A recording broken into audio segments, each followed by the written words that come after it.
7th bout of the evening, a professional K1 style kickboxing bout at 125 pounds. First up, fighting out of the blue corner, she stands in at 5'3" tall, weighing in at 121.4 pounds. She hails from Syracuse, New York, and represents Team JSMA and the Templar Dojo. Ladies and gentlemen, Caitlin Baby Stamp Phillips.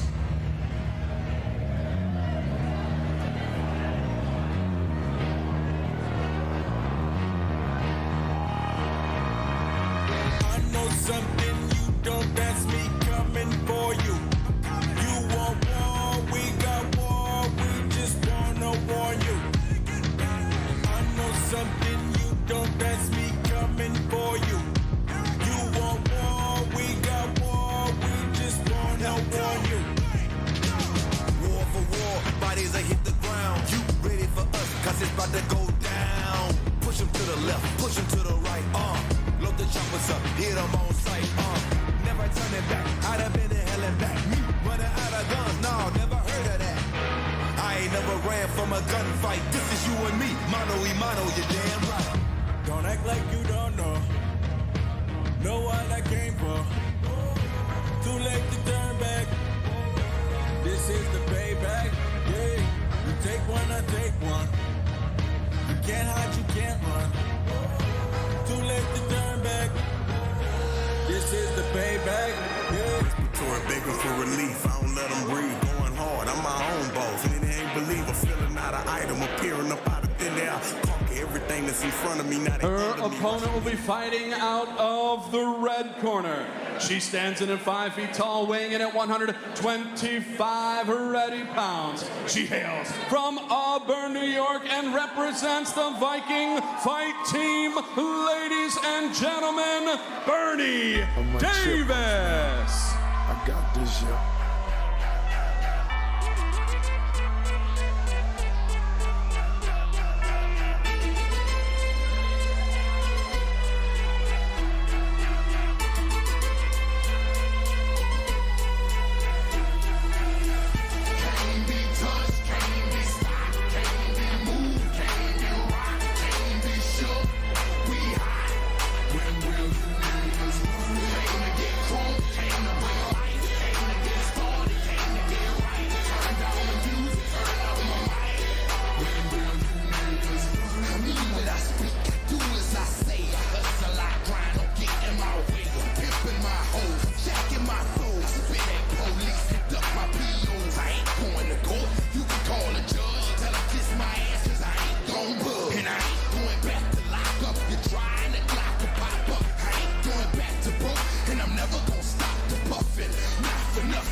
Here we go, folks. Chris Garrity, Vince McGinnis with you. Gladius Fights 40 live here on Fans 4.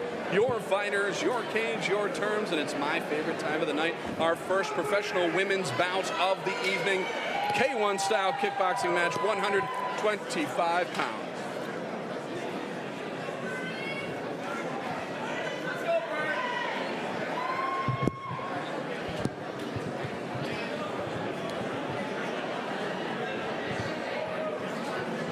Referee giving his instructions right now. Not sure what the confusion is here, but it looks like, hey, that's what this is for, right? If fighters have questions, referee should be able to answer them for you. And here we go, ready to start. Bernie Davis fighting out of the red corner, comes out firing against Caitlin Phillips. All of these fights have one pace, and that's go. Well, you got to imagine the back are saying, hey, it's hot. So if you're going to go for it right away. Wow, both exchanging big hooks, not a ton of defense, but they're getting after it here. Both fighters want to fight kind of in that dirty clinch style position here, which usually isn't normally the way K1 is fought. But you know what? Again, it seems to be working for both these ladies so far. Good action here and good knees coming from Caitlin Phillips. Oh, wow, big right hand there from Bernie Davis. But they are both just getting after it.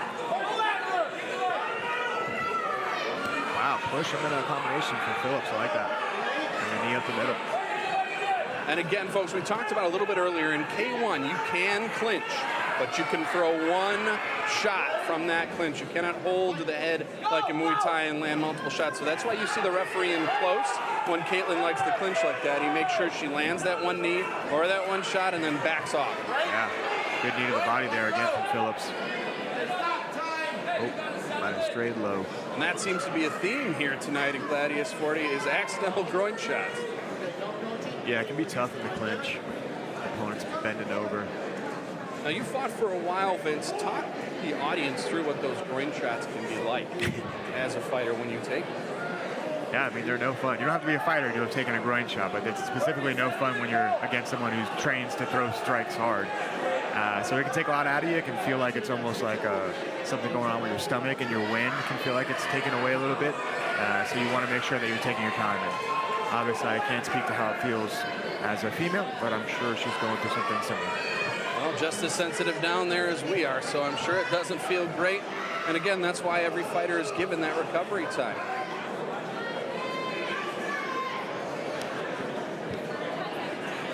Looks like they're ready to go here. Our referee getting us started again. Bernie Davis, no worse for the wear as she starts this fight back up. And ladies get right back to where they left off, just throwing bombs till the bell rings. Yeah, they're just getting after it in that first round. That is a tough first round to call, Vince. So if we're going to the Vince McGinnis scorecard, what are you saying on this one? Yeah, I gave a slight edge to Phillips. Thought she landed the better knees on the inside and had some good right overhands that were coming around the guard of Bernie Davis. So yeah, got Phillips up 1 round to nothing. Yeah, tough one to call because both fighters were aggressive. I thought that Davis was a little bit more aggressive in moving forward, but I think you're right when it comes to Phillips kind of picking and landing her shots a little bit better.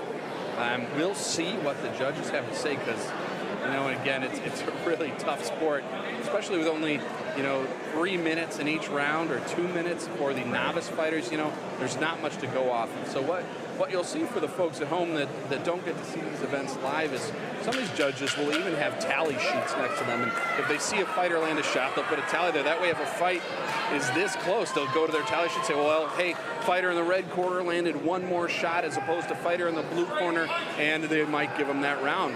And they come out on fire again.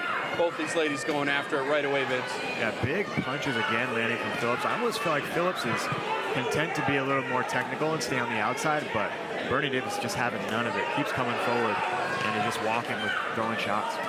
Well, I'd like to see Davis use those leg kicks a bit more and really come in with some more dirty boxing, a little more shovel uppercuts, a few knees like Caitlin just threw. But the problem is she's just getting swarmed with those overhands. Yeah.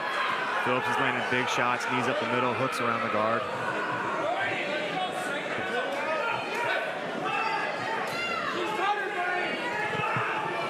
Just heard Bernie's corner scream out that Caitlin was tired, and a lot of corners will yell that during the fight, but this might be on point, because if you look at Caitlin's face right now, she is gassed out. So if Bernie wants to take advantage and steal this round, this is when she has to do it right here. Yeah, this is, I mean, she looks so calm, but now she looks completely out of it. So, wow. But they are just going back and forth with big hooks and big shots right here. Monster overhand lefts and rights all landing for Caitlin Phillips, but Bernie Davis just pushes forward. Yeah, Phillips just cannot miss with these hooks.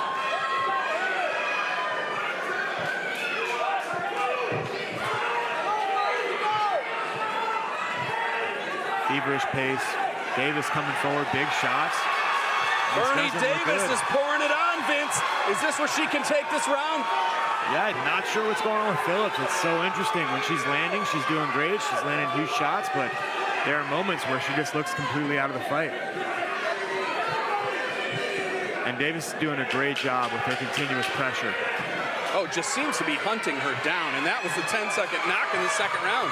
And Bernie Davis might have stolen this round with the second half she put on there, Vince. Yeah, I think so. So I think Vince and I are in agreement here. We've got it 1-1 going to the third, which means my favorite segment when Vince and I do shows together. Let's get into the coach's corner. All right, Vince, let's start in the blue corner this time. Caitlin is wiped. You could tell she was worn out, took a few shots there. What are you telling her? Yeah, I think as a corner, you got to fire her up a little bit. You got to be a little emotional in that corner to kind of get her understanding the severity of the third round that's about to come up. She's got to get after it. And then if I'm in Bernie Davis' corner, I'm just telling her, hey, great job of coming forward. Let's do more of that in this third and final round because we need this round to win this fight. Are you concerned if you are in Davis's corner about those hooks, those overhands landing as much as they are? I think that if they were going to hurt Davis, they probably would have hurt her already going in this third round. Obviously, Phillips doesn't have the steam on it that she had in the first 2 rounds. So I think Bernie Davis is okay waiting forward and just keeping the pressure on. Well, we're going to see right here what the coaches have told their fighters, experienced coaches in both corners. The guy fighting in our main event, Brad Vargason, is actually in Bernie Davis's corner here. She has a lot of the crowd with her.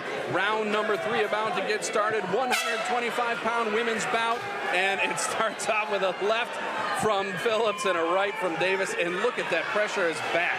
Yeah, I mean, it's crazy. Phillips just cannot mess with these hooks, and Davis is just going to keep coming forward.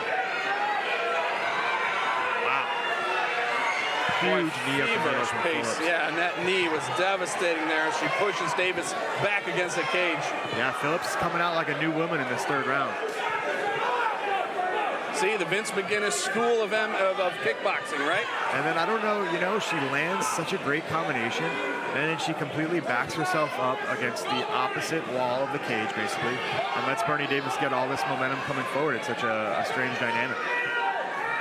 Well, I've heard terms before, bursting or whatever you want to call it, where they'll do their bursts, right? They're combos, they're punches and bunches, then back off, take their breath, do it again. Is that kind of a style you think she's kind of implemented here now that she's so gassed out? No. I think that if she was, she'd be taking angles, she'd be using a little bit of footwork and then kind of blitzing in. Yeah. It's just like she's completely blowing her wad, walking backwards till she gets some breath back and then blowing her wad again. But she's having a much better third round than she was having a second round, so. Well, landing on the outside is extremely important for her. She's got the reach. Those overhands, like you said, haven't missed all day. She's been sniper pinpoint with them, and she just landed 2 more there. Not sure why the referee would have stopped that there, but Phillips, yeah, I mean, now she's looking like she has worn herself out a little bit. Let's see if Davis can mount some offense here. Good left jab lands for Davis. Still like the combinations that Davis throws. That right leg kick to the left hand. She's doing a lot of that, but it seems like Phillips is just overwhelming her in this round so far. Yeah, I mean, Davis' offense isn't bad, but man, Phillips just cannot mix. Davis not moving her head, no real defense. And I think that 10 seconds probably just sealed it for Caitlin Phillips. What do you think? Yeah, I agree. I think that Phillips did a great job bouncing back from that second round and really took that third round. A fantastic first women's fight that we've had tonight so far. Looking forward to the next one. Ladies and gentlemen, I'm going to head over to the scorer's table, find out the score, and you'll see me in the cage in just a minute.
All right, once again, ladies and gentlemen, big round of applause for another excellent fight.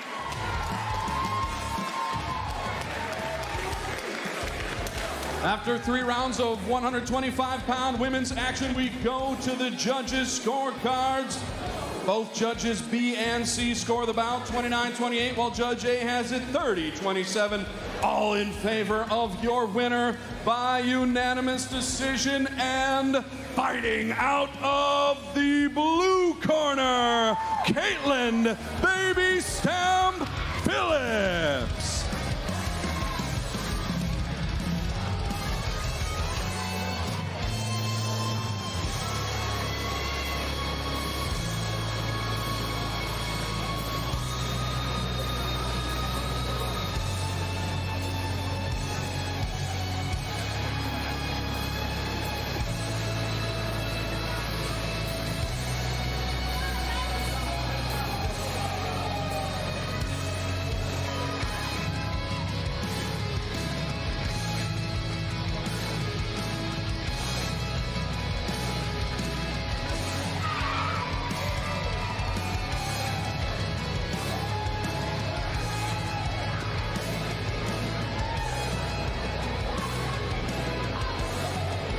All right, here we go.